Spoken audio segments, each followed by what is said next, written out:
कोणता तो म्हणजे 2-4 म्हणजे हसण्यासाठी विषय नाही सांगत. जगात असा कोणताच व्यक्ती नाही ज्याला मैत्रीण नाही. सांगा कर हात वर. माझं ज्योतिष पक्क आहे. मी सांगतो तुमच्या मैत्रिणीचं नाव सुद्धा. तुम्हाला घ्यायची का माझी अध्यक्ष तुमच्या मैत्रिणीचं नाव सांगू? अध्यक्ष ऐका तुम्ही नका असं करू. 4 चौघात भांडं फुटलं. अध्यक्षाच्या मैत्रिणीचं नाव सांगतो आता. ऐका अध्यक्षाने आता घेतलं पंगा माझ्याशी. अध्यक्षाच्या घरचे आलेत का? ऐका अध्यक्षाची एक मैत्रीण आहे. अध्यक्ष रोज तिच्या सोबत बोलतात. त्या मैत्रिणीचं नाव आहे इतिमती. तिचं नाव आहे बुद्धी. त्या मैत्रिणीचं नाव काय आहे? बुद्धी. तुम्हाला सुद्धा मैत्रीण आहे. तुम्हाला सुद्धा मैत्रीण आहे आणि मला सुद्धा मैत्रीण आहे. तिचं नाव काय? बुद्धी रूपी स्त्री. प्रत्येक कोणाला बुद्धी नाही हात वर करा. हात वर करायला सुद्धा बुद्धीच लागते. हात वर करायला सुद्धा काय लागते? बुद्धीच लागते. बुद्धी नाही असा एकही माणूस नाही. ऐका विष्णू भाऊ असं जगात एक तरी माणूस मिळेल का त्याला बुद्धी नाही? लोक म्हणतात तुझी काय बुद्धी घाण ठेवली. याचा अर्थ त्याला बुद्धी होती म्हणून घाण ठेवली म्हणतात. त्याला काय बुद्धी ही काय? प्रत्येकाची मैत्रीण आहे. साजणी सखे. आणि या बुद्धी रूपी स्त्रीला ज्ञानोबाला संवाद साधतात. काही काही माणसं बघा तुम्हाला आठवत असेल किंवा तुमच्या जवळचे मित्र असतील एकटेच असतात आणि एकटेच बडबड करतात. पाहिलं का तुम्ही? एकटेच असतात रूम मध्ये कोणीच नाही आणि एकटे असले तरी म्हणजे कुणाला बोलतायत? स्वतःशीच बोलतायत ना. मग स्वतःशी म्हणजे कुणाशी? आपल्या बुद्धीशी बोलतात. म्हणजे चांगलं वाईट बरं खरं तिखट आंबट हे कोण निर्णय घेते? बुद्धी. एखाद्याला चांगलं म्हणायचं कोण म्हणते? बुद्धी. एखाद्याला वाईट म्हणायचं कोण म्हणते? बुद्धी. आणि आपल्याला जेव्हा कोणी एखादा चांगला म्हणतो तेव्हा म्हणतो माणूस चांगला आहे आणि एखादा वाईट म्हणतो तेव्हा म्हणतो बुद्धी घाण ठेवली. हे सगळा खेळ कशावर अवलंबून आहे? बुद्धीवर. एखाद्या कीर्तनकाराने फार अवघड सांगितलं. लोक म्हणतात बुद्धिवान होता पण कळालं काहीच नाही. म्हणजे काय होता तो? बुद्धी. म्हणजे बुद्धी हा शब्द प्रत्येकाला आहे. म्हणजे प्रत्येकाला बुद्धिरूपी काय आहे? मैत्रीण आहे. आणि ज्ञानोबाला याच बुद्धिरूपी मैत्रीणला हे सजनी हे सखे. ज्ञानोबाराचे अभंग जर तुम्ही पाहिले ना तर बऱ्याच वेळा ज्ञानोबारा आपल्या मैत्रिणीशी संवाद साधताना पाहायला मिळतात. रोज नित्याने हरिपाठ असो काकडा असू दे कीर्तन असू दे प्रत्येक वेळेला एक अभंग घेतला जातो आणि तो अभंग अशाच प्रकरणात आहे. रूप पाहता सुख झाले हो. आता ही साजणी कोण? ही साजणी कोण? हीच मैत्रीण हीच बुद्धिरूपी स्त्री. आणि ज्ञानोबारा वारी करून आल्यावर पांडुरंगाचं दर्शन घेतलं आणि त्या बुद्धीने विचारलं ज्ञानोबारायांना. हे बुद्धीने विचारलं माऊली काय कुणाला पाहिलं? ज्ञानोबाराय स्वतःचा अनुभव सांगतात. हे सखे हे साजणे योगिया दुर्लभ तो म्या देखिता. अरे जो योगियांना दुर्लभ आहे, जो योगियांच्या ध्यानात जात नाही, योगियांच्या स्वप्नात जात नाही, दाण्याच्या दानात जात नाही, तो आम्ही चालत आल्यावर काय केला? पाहिला. योगिया दुर्लभ. जो योगियांना कसा आहे? दुर्लभ आहे. तुम्ही हिमालयात या कितीतरी योगी 50-50 वर्ष झाले फक्त हवा पिऊन राहत आहेत. नखाच्या चुंबड्या झाल्या, केस जमिनीला टेकले. देव त्यांच्या स्वप्नात सुद्धा येत. मग तू आम्हा पुढे मागे पुढे उभा असीसी मागे पुढे तो भक्तांचं काम करतो. हे ज्ञानोबारायांना माहिती आहे. म्हणून ज्ञानोबारा म्हणतात योगिया दुर्लभ ओम्या देखीला साजनी. अगं बुद्धी म्हणते माऊली चला ना मग पाहिलं ना त्याला. चला चला निघा निघा. कारण तिथे कोण असतात? पांडुरंगाच्या मंदिरात बाहेर काढणारे असतो का? मला आपल्या दिंडीचे दुसरे कौतुक करायचं. आपल्या दिंडीत एक मुलगा आहे बघा. तो 24 तास दर्शनला उभं राहून बारीक दर्शन करून आला. आता आम्हाला वर भेटला होता. काय नाव त्याचं? ओम. ओम नाव आहे बघा. मी त्याला सहज आम्ही जाता म्हणून कोणतरी विचारलं तर तो म्हणणार 24 तास झाले पार गोपाळपुरातून दर्शन बारीला लागलो. त्या पोराची किती श्रद्धा असावी, किती श्रद्धा असावी. का? कारण त्याचा निश्चय होता मी आलोय दर्शन बारीला लागलोय, दर्शन झालं. आशाचं दर्शन जरी आपल्याला झालं तरी आपल्याला पुण्य घडत. एवढं वारीचं महात्म्य आहे. विठ्ठला ज्ञानोबाला म्हणतात मी त्या पांडुरंगाला पाहिलं पण पुढे जाण्याची इच्छा नाही. का? जरी तो तिथला बडवा पुजारी मला ढकलत असेल तर शरीराला ढकलू द्या, कारण माझं मन भरलेलं नाही. पाहता पाहता मन न पुरे म्हणजे पुरे झालं नाही असं वाटतं. पाहावं, पाहतच राहावं आणि त्याला पाहण्यासाठी घेईन मी जन्म. याचसाठी देवा तुझी चरण सेवा पांडुरंगा साधावया. पांडुरंगाचं दर्शन घेण्यासाठी मी पुन्हा पुन्हा जन्म घेईन, कारण एका जन्मात माझं मन भरणार नाही. आपण म्हणत नाही का, अरे तुझं काही मन भरलं का नाही? सारखं एखादं गाडी घेत राहतो, ही गाडी घे ती गाडी घे, तुझं मन कधी भरणार आहे का? नाही. तसं ज्ञानोबाला म्हणतात, योगिया दुर्लभ असणारा पांडुरंग मी पाहिला आणि त्याला पाहिल्यानंतर माझं मन नाही भरलं. मी पाहतच राहिली, त्याला पाहतच राहिले. योगिया दुर्लभ तो म्या देखीला साजणी. पाहता पाहता मन न पुरे, मन सुद्धा अपुरं पडलं. मी त्याला पाहतच राहिले.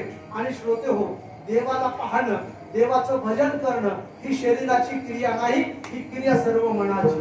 कशाची आहे? मनाची. परमार्थ हा मनावर अवलंबून आहे. शरीर त्याला साथ देतं, पण अवलंबून कशावर आहे? मनावर आहे. कारण माणसं तुम्हाला बऱ्याच वेळा वरून परमार्थ करताना दिसतात, पण आतून व्यवहार आहे. आतून काय आहे? व्यवहार आहे. आतून डुप्लिकेटपणा. वरून परमार्थ करताना दिसतात, पण परमार्थ हा शरीराचा भाग नाही. परमार्थ हा बाह्यरंगाचं लक्षण नाही. परमार्थ हा मनाने केला जातो. कशाने? मनाने. म्हणून तर संत सांगतायत, मन म्हणा मद भक्तो मध्या अजिमा नमस्कार. तू मन हे मीच करी, माझी हे भजनी प्रेम करी. अरे देव सुद्धा सांगतात, तुम्हाला द्यायचं असेल तर मन दे. काय दे? मन दे. आपलं उलट आहे, आपण मन भर देतो. नाही कळालं? मन भर म्हणजे भरपूर देतो, पण काय देत नाही? मन देत नाही. पण आपण देवाला मन दिलं पाहिजे. ज्ञानोबाला म्हणतात, मन न पुरे धनी. म्हणजे मन एवढं विचित्र आहे ना श्रोते हो, हे मन सर्वत्र थांबतं, पण देवाच्या चरणाजवळ जात नाही. एक गोष्ट सांगतो तुम्हाला, एक दृष्टांत सांगतो आणि मधलं भजन घेतो आणि पुढच्या 10 मिनिटात कीर्तन विश्राम करतो. तुम्हाला जास्त त्रास देत नाही. पूर्वी घरामध्ये ओव्हन नसायचं. ओव्हन करताना काय ते असतं, ओव्हनच म्हणतात त्याला. आम्ही स्वयंपाक गरम करायचं, फ्रीज मध्ये 4 दिवस बनवून ठेवायच्या भाज्या, मग 8 वेळेला गरम करून द्यायच्या, त्याला ओव्हन म्हणायचं. पूर्वी ओव्हन नावाचं यंत्र नव्हतं. या आजी आहे ना माझ्या समोर बसलेल्या आज्या, त्या आजीला विचारा. दृष्टांत फार छान आहे, ऐकण्यासारखं आहे. पूर्वी घरातली माणसं लवकर एका टायमाला जेवायला येत नाही. कोणी वाघुलीला गेला, कोणी पुण्याला गेला, कोणी शिक्रापूरला गेला, मग वेळेवर येत. मग ती आजी काय करायची? घरात स्वयंपाक करायची. आज पुरणपोळी होती, भजे होते, कुरडे पापडे होते, सगळं होतं. घरात बनवलेलं असतं का नाही? पण जर वेळेवर जेवायला कोणी येत नाही तर मग घरातला स्वयंपाक तर गरम राहावा. मग ती आजी उपाय काय करते? आजी हा तुमच्याकडे पार्सल मागून देत दिसतो, बाहेर काढायचा, त्याचे असे ढीग मांडायचे. एकावर गुळणी ठेवायची, एकावर आमटी ठेवायची, एकावर कढी ठेवायची, एकावर आपलं सगळे पातेले अशी व्यवस्थित ठेवायची. म्हणजे ते कशी राहायची? गरम. आणि मग त्याच किचन मध्ये एक माशी असते बघा. माशी असतात ना माशा किचन मध्ये. मग ती माशी काय करते? आम्ही दुर्लक्षपूर्वक आहे का? माशी काय करते? ती गुळवणीच्या पातेल्यावर बसते. कशावर? गुळवणीच्या पातेल्यावर लगेच उठते, पूर्णाच्या पोळीवर बसते. पूर्णाच्या पोळीवर लगेच उठते, भज्यावर बसते. भज्यावरनं लगेच उठते, कढीच्या पातेल्यावर बसते. कढीवरनं उठते, लगेच विस्तवावर बसते. आणि विस्तवावर उठून कशावर बसते?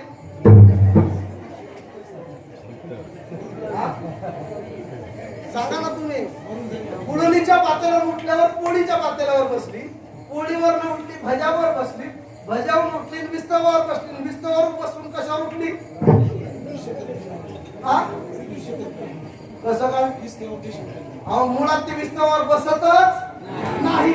आणि जर तिचं पुण्य जास्तच उदयाला आलं आणि जर ती विस्तवावर बसली तर परत तिथून उठत. हे परफेक्ट कळालं? मग आता हेच ऐका, हे मन आहे ना, मन हे माशीप्रमाणे चंचल आहे. हे सगळीकडे बसतं. फॅक्टरीवर बसतं, दुकानवर बसतं, घरावर बसतं, व्यवसायावर बसतं, कपड्यावर बसतं, प्रपंचावर बसतं, मुलीवर बसतं, पत्नीवर बसतं, जावयावर बसतं, सगळीकडे बसतं. पण हे देवाच्या चरणावर बसत. आणि जर चुकून तुम्हाला ते बसलं तर मग आता कोठे? मना भक्त कोठे धावे मना भक्त कोठे धावे मना भक्त कोठे धावे मना भक्त कोठे धावे मना भक्त कोठे धावे मना भक्त कोठे धावे मना भक्त कोठे धावे मना हे भक्त कोठे धावे मना तुमचे चरण देख लिया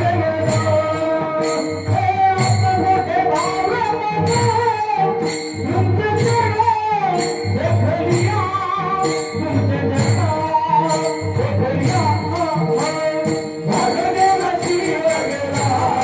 भागदेव शिव गेला भागदेव शिव गेला भागदेव शिव गेला भागदेव शिव गेला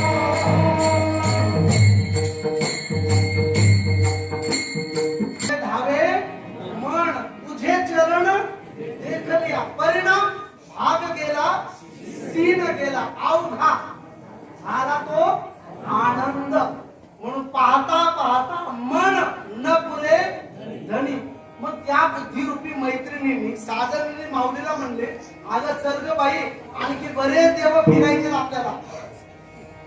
आपल्याला आणखी बरेच देव फिरायचे ज्ञानोबाला म्हणतात आता कोणत्या देवाचं जायची इच्छा राहिली नाही कारण मी ज्याला पाहिलंय ज्याला मी देखलंय तो देवाचाही देव आहे अभंगाचं दुसरं चरण देखिला देखिला माये देवा करी देखिला देखिला माये देवा करी देखिला देखिला माये देवा करी देखिला देखिला माये देवा करी देखिला देखिला माये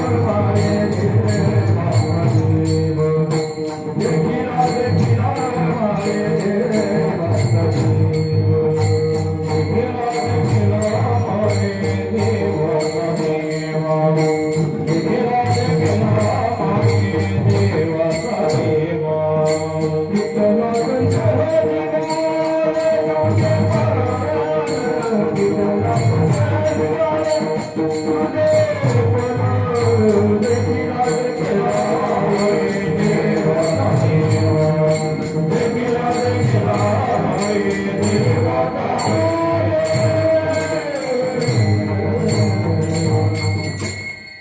पांडुरंगाच्या दर्शनाचं फळ काय देखिला देखिला मायम्या देवाचाही देव हे शब्द किती गोड आहे शब्द ऐका आपण 2026 च्या काळात जगत असताना सुद्धा माय म्या माय शब्द आहे काय आहे माय पूर्वी आई मम्मी हे शब्द नव्हते आईला काय म्हणायचे आई माय आईच्या अगोदर कोण होती माय होती आई माझा मायेचा सागर माय हा शब्दात खूप प्रेम आहे माय शब्दात काय खूप प्रेम आहे त्यामुळे आपल्या मैत्रिणीला सखेला बुद्धीला म्हणतायत हे सखे हे साजने देखिला देखिला मायम्या देवाचाही देव कारण तो पंढरीचा पांडुरंग म्हणजे सामान्य नाही तो कॅबिनेट मंत्री नाही तो कोण मुख्य सर्व मंत्र्यांचा बॉस इंद्र चंद्र महेंद्र याची पूजिती श्रुती शास्त्र तेही याची स्तविती निळा म्हणजे तो हा जोडला सांगाती म्हणजे इंद्र चंद्र महेंद्र हे सर्व कुणाची पूजा करतात पांडुरंगाची पूजा करतात देवाचाही देवा बलिया माता बलिया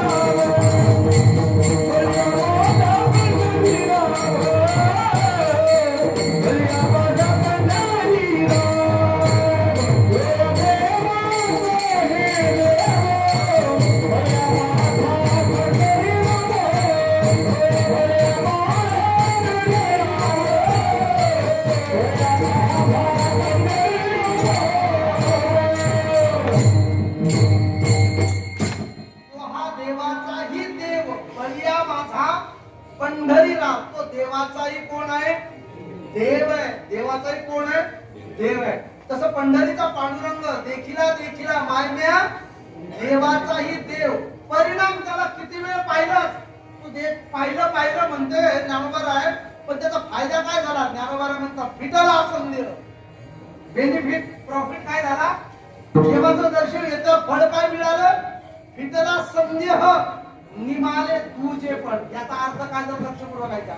विठ्ठला संदेह शब्दाचा अर्थ मनातल्या शंका होत्या, शंका. संदेह नाही का, संदेहाच्या सुटल्या गाठी.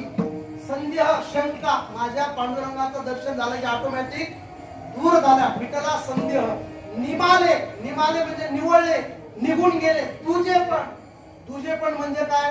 तुझं माझं, हा असा तो तसा, ही अशी ती तशी. हे कोणाच्या दर्शनात निघून गेलं? पांडुरंगाच्या. आणि मी क्षमा मागतो, जर पांडुरंगाचं दर्शन करून आणि वारी करून जर तुमच्या माझा हेवा देवा जर गेला नसेल ना, तर आपली वारीच झाली नाही. वारीच झाली नाही. आपल्या मनातला जर तुझेपणा, कमीपणा, हा गरीब, हा श्रीमंत, हा उच्च, हा नीच, हा काळा, हा गोरा, हा असा तो तसा, हा तुझेपणा निघून गेला पाहिजे. आणि वेदांत शास्त्राने तुझेपणाची व्याख्या तर याच्यापेक्षा पुढे सांगितली. स्त्री पुरुष हा भेदच निघून गेला पाहिजे. म्हणजे एकची घोंगडी पांघरू हरी, या हा तुझेपणाचं लक्षण आहे. हा वेदांताचा सिद्धांत आहे. मग आयुष्यात तुझेपणा करू नका. कारण वसुधैव कुटुंबकम, हे सर्व आपलं काय आहे? कुटुंब आहे. जर आपल्या कुटुंबात एखादा माणूस चुकला असेल तर त्याला सांगा, बोला, पण तुझेपणा करू नका. कारण हे वारीचं फळ आहे. पण विठ्ठला संदेह निमाले तुझे पण. आमचा तुझेपणा तर एवढा आहे, ही माझी जागा आहे, तू इथं वळकटी टाकू नको. तुझी जागा आहे, तू इथं वळकटी टाकू. म्हणजे हा सुद्धा तुझेपणा गेला पाहिजे. त्याच्यासाठी वारी करायची. वारी काय एन्जॉय नाही. म्हणून मी एक वाक्य धाडसाने बोलतो, अमित महाराज. वारी होती 20 वर्षापूर्वी. आता लोकांनी वारीचं इव्हेंट केलंय. वारीचं काय केलंय? इव्हेंट केलं. तुम्ही आजही रिंगणात बघा, नाही तर कुठे बघा, पांडुरंगाच्या मंदिरात गेलं, दर्शन सोडून पहिले सेल्फीच्या नाद. लोक एवढे सेल्फी झालेत, एवढे सेल्फी झालेत, देव सोडून काय घेतात? सेल्फी. पण ते सेल्फी घेणं कामाचं काय मत नाही, पण ते इंस्टाला टाकतात. आम्हाला म्हणतात लाईक करा. अरे केलं असतं तुला लाईक, पण लाईक नाही का? म्हणजे या फेसबुकने एवढं वाईट दिवस आणले आमच्यावर की ज्याची लाईक नाही सुद्धा त्याला सुद्धा काय करायचं? लाईक करायचं. लाईकी असणाराच काय केलं पाहिजे? आपण लाईक केलं पाहिजे. याचा अर्थ असा आहे, इंस्टाला फेसबुकला जे धार्मिक व्हिडिओ आहेत तेच पाहिलं तर प्रगती आहे, नाहीतर आपली अधोगती. वारीला इव्हेंट केले. वारीला काय केले? इव्हेंट. पण ज्ञानोबा म्हणतात नाही, वारी म्हणजे तुझेपण निघून गेलं पाहिजे. म्हणून तुझं माझं लहान मोठा हे नष्ट होणं याचं नाव वारी. म्हणून देखिला देखिला मायने देवाचा ही देव विठ्ठला संदेह निमाले तुझे पण. ज्ञानोबाची मैत्रीण, ज्ञानोबाची मैत्रीण कोण? तुमची मैत्रीण कोण? गंगूबाई? गंगूबाई कोणी? बुद्धीचे. बाकीच्या नका सांगू आपल्याला. इथे पुढे विचारलं की तिचं नाव काय? बुद्धीच म्हणायचं. ज्ञानोबाची मैत्रीण बुद्धी. ज्ञानोबाला म्हणते चला ना, किती वेळ पाहायचं दर्शन त्याचं. आणि एका ग्रुप पाहायला काय जास्त वेळ लागतो का? माणूस एक चॅनल जास्त वेळ पाहत लगेच रिमोट हातात असतं, चॅनल बदलतं ना. मग किती वेळ झाले एकच ग्रुप पाहत, बदला चॅनल. अहो आम्ही या वर्षी सप्तेला कीर्तन करायला की परत आलं, कारण नवीन ऐकायचं आम्हाला. किती दिवस त्यालाच बोलवायचं, ही जगाची रीत आहे. मग तुम्ही काय करता? किती वेळ झाले त्या पांडुरंगाला पाहताय, एकच रूप आहे ना. ज्ञानोबाला म्हणतात हे सखे, हे साजने, त्याचं एक रूप नाही, त्याचे मी किती रूप पाहिलेत वारी करून आल्यामुळे.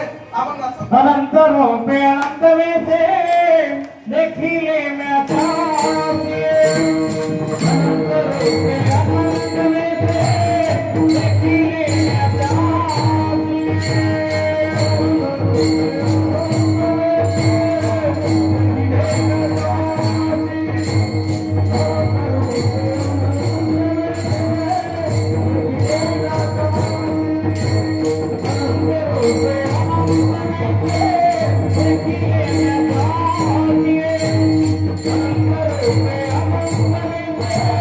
Thank you.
हैं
देखिला माये देवाचा देवा.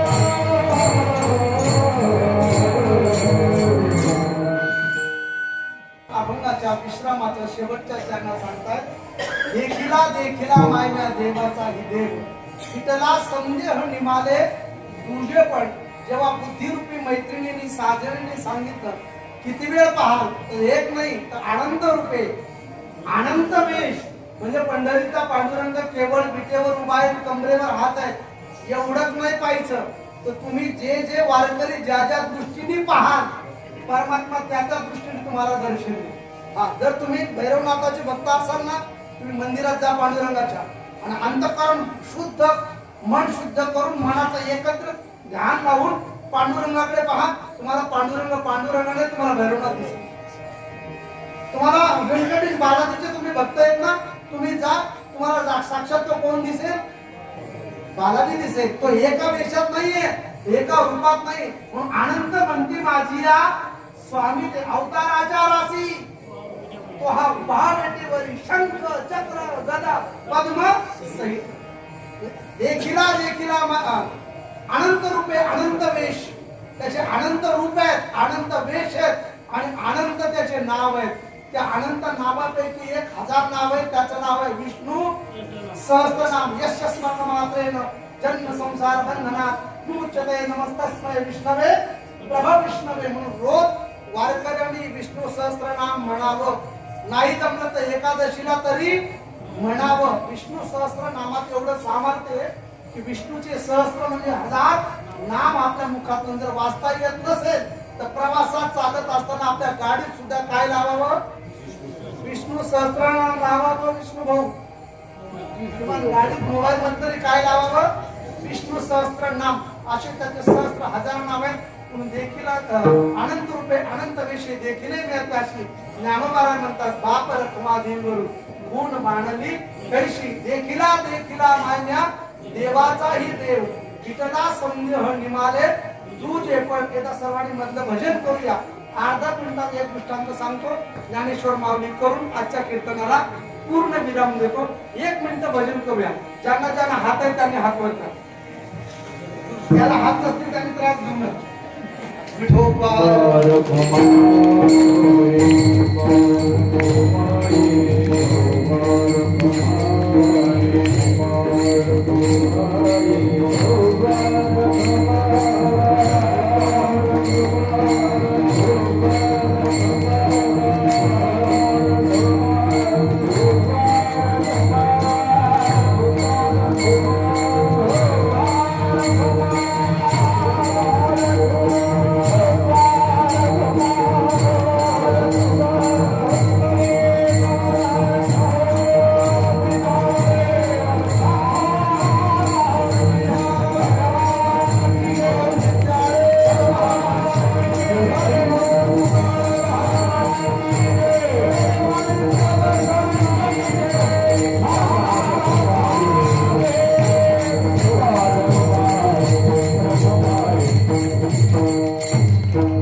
म्हणायचो, पण त्याचा अर्थ तुमच्या पुढे संगती लावण्याचा प्रयत्न केला. योगी या दुर्लभ तो म्या देखिला साजणी.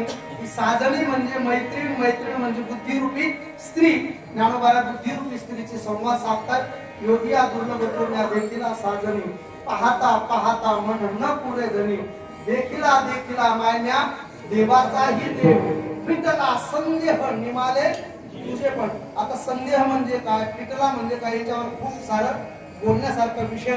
पण कीर्तन हे वाजितलं आहे, सर्व थकून आले, याची जाणीव ठेवून आपण कीर्तन वेळेच्या आत संपवलं पाहिजे. पिटला संदेह निमाले तुझे पण, अनंत रूपे अनंत वेशे देखिले व्या त्यासी, बाप रखमादेवर पुन्हा बाण लिपेशी. यथामती यथा अवकाश या कीर्तन अभंगावर बोलण्याचा मी प्रयत्न केला. घडली वारी, सदैव वारीला या, कारण वारी चुकवण्याची हरी. वारी आपल्या जीवनात कधीच चुकता कामा नये. आणि या वारीचं निमंत्रण, या वारीचं निमंत्रण तुम्हाला तिसरं दुसरं कोणी देत नाही, स्वतः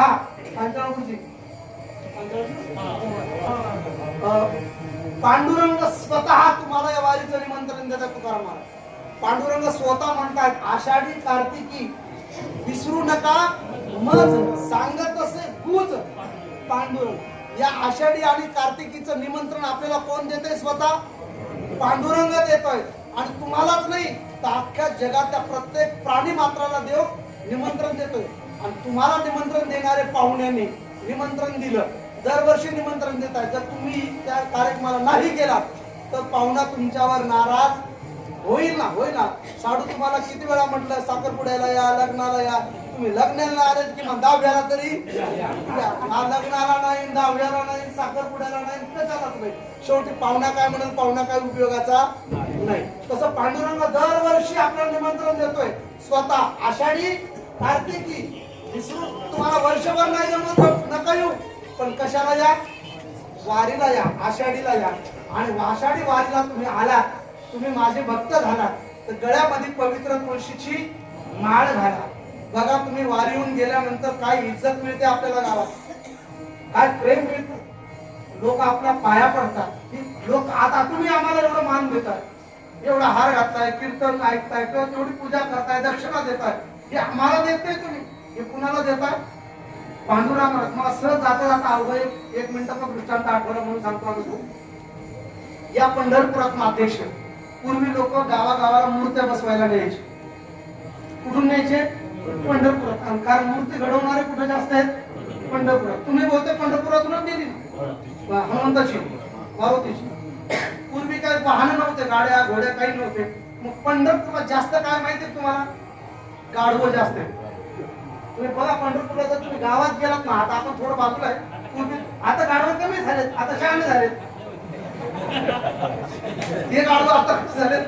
शहाणे झाले। पूर्वी गाढवं जास्त होते, आता तरी पण गाढवं थोडे फार आहे। मग पूर्वी इथल्या ज्या मूर्त्या न्यायच्या ना, मूर्त्या नाना, त्या कशा न्यायच्या माहितीये का? पिकअप मध्ये नाही, गाढवाच्या पाठीवर न्यायची। इकडनं एक टाकायची आणि इकडून विठ्ठल आणि इकडून रुक्माई, आणि त्या गाढवांनी गावोगावी मूर्त्या पोच करायच्या। कारण पूर्वी काय यांच्या वाहन म्हणजे कोण असायचे? गाढव। लक्षपूर्वक आहे का मातांनो तुम्ही? फार गोड म्हणजे प्रसंग। एका गावात आपल्या पुणे जिल्ह्यात मूर्त्या बोलवल्या विठ्ठल रुक्मिणीच्या। एकीकडे पांडुरंग टाकला, एकीकडनं रुक्मिणी टाकली, त्या गाढवाच्या पाठीवर गेलं आणि ते गाढव निघालं कुठे?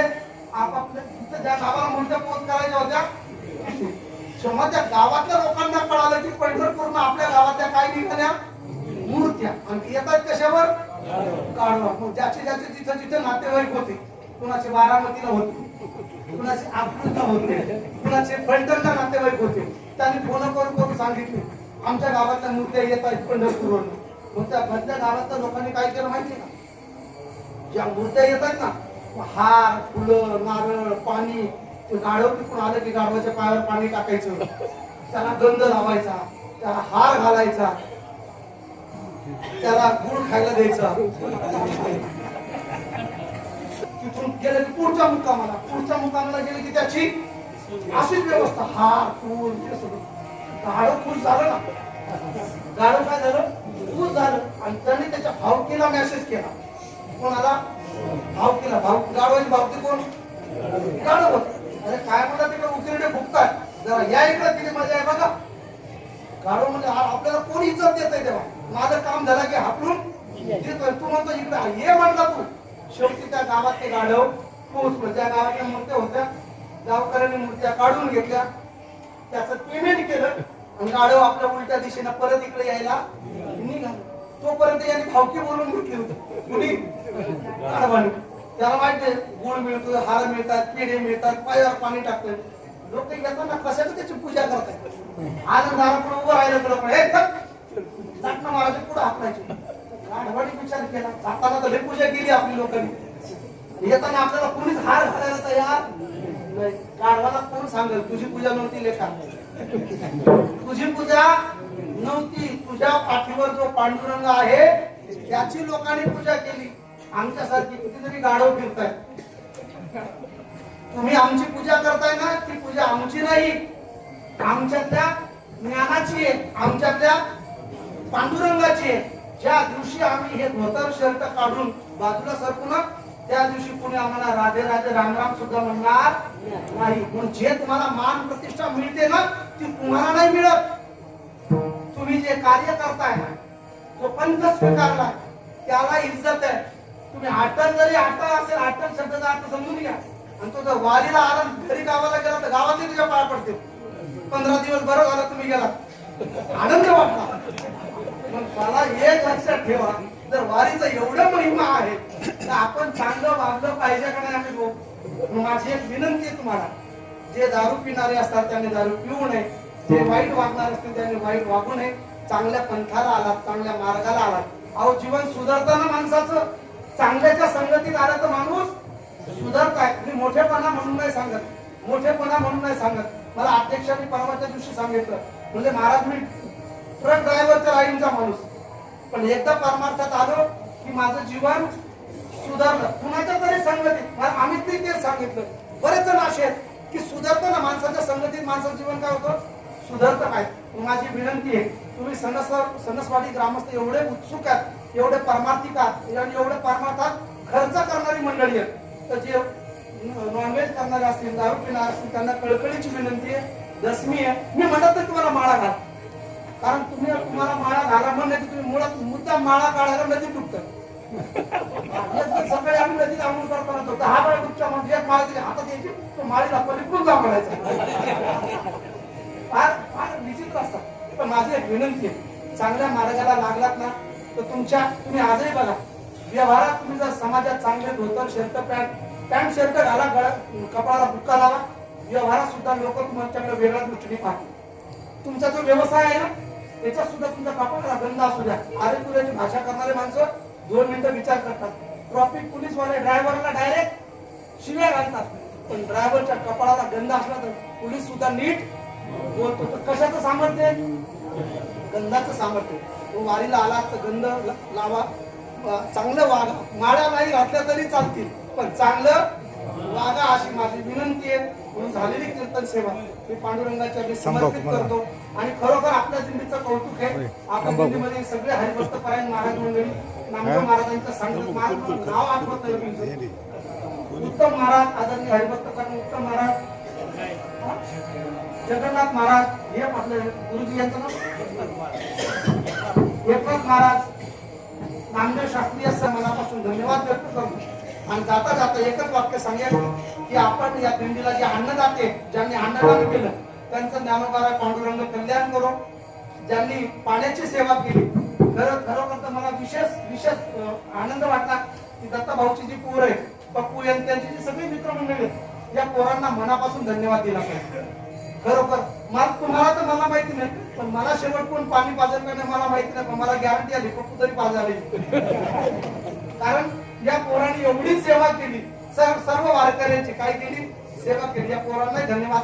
अध्यक्ष आचार्याची टीम सुद्धा एकदम स्वयंपाक छान. आमटी किती भारी झाली होती, असली शिल्लक तर बघा, एवढी भारी आमटी झाली म्हणजे रोजच स्वयंपाक छान होतो. आचार्याच्या टीमला धन्यवाद. पूर्ण गाडीचे सर्व ड्रायव्हर मंडळी, व्यवस्थापक मंडळी, स्वच्छतावाले मंडळी आणि आपली सर्व कमिटी, तुम्हा सर्वांना मनापासून धन्यवाद व्यक्त करतो. आणि दिंडीचं वैभव आहे म्हणजे दुसरा एक मला धन्यवाद व्यक्त करायचा. जेवणाची व्यवस्था तुम्ही साजरीच केली, पण मला वाटतं सभापती मोनिकाताई हारगुडे त्यांचे पती, त्यांचं नाव काय, नवनाथ भाऊ, त्यांनी टॉयलेटची गाडी दिली, बरोबर त्यांनी दिली ना, त्यांनाही मनापासून धन्यवाद देतो. त्यांचाही भगवान कल्याण करो. का तर दिंडीला ज्या लागणाऱ्या सुविधा आहेत ती सगळी मंडळी देतात. कळत न कळत तुम्ही सर्वांनी जे काही सहकार्य केलं, आता जे मला या डोळ्यांनी नाव दिसून केलं, काही श्रमदान केलं, त्या सर्वांना मनापासून धन्यवाद व्यक्त करतो. आणि या दिंडीचे सर्वच पदाधिकारी, या आपल्या गावातले सप्ताह मंडळाचे सर्व पदाधिकारी, आमचे काळूराम भाऊ हारगुडे, पुन्हा इकडे आबाचे वडील, सर्व या दिंडीत बघा 3 पिढ्या चालतात. काय चालतात? 3 पिढ्या. अशीच वारी तुम्ही टिकून ठेवावी अशी एक सद्भावना व्यक्त करतो. आणि माझ्या वाणीला पूर्ण विराम देतो. काही चुकून एखादा शब्द गेला असेल, कुणाला मनाला लागला असेल तर क्षमा मागतो आणि वाणीला पूर्ण विराम देतो. ज्ञानेश्वर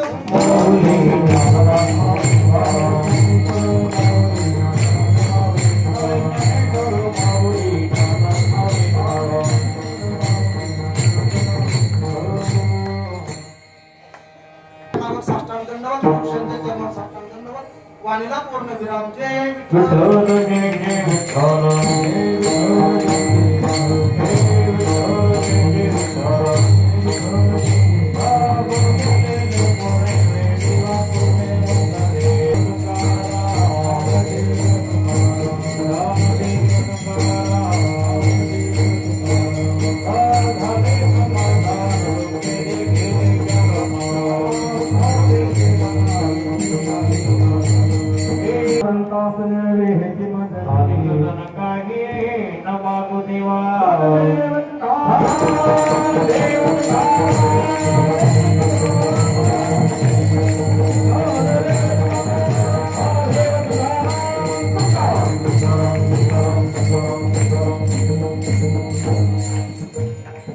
पंढरपूर निवासी आपल्या धर्मशाळेमध्ये दशमी त्या निमित्तानं जे कीर्तन रूपी सेवा या ठिकाणी संपन्न झालेली आहे त्या कार्य भागवताचार्य शिवपुराण कथा बऱ्याचशा कथाकार म्हणून त्याचं महाराष्ट्रात नाही महाराष्ट्राच्या बाहेर सुद्धा नाव आहे. त्याचं खरं कार्यक्षेत्र वृंदावन आहे. वृंदावन मध्ये त्यांचं त्यांनी सांगितलं हिंदी भाषेतून कथाकार वारी कधी करावा आणि कशासाठी करावं त्यांनी विचारलं मला प्रश्न. वारी अगदी तरुण वयात करावा उमेदीत करावा हे मी त्यांनी सांगितलं त्यांना. असं कारण असं आहे पुढे या ठिकाणी यायचंय आणि महाराजांना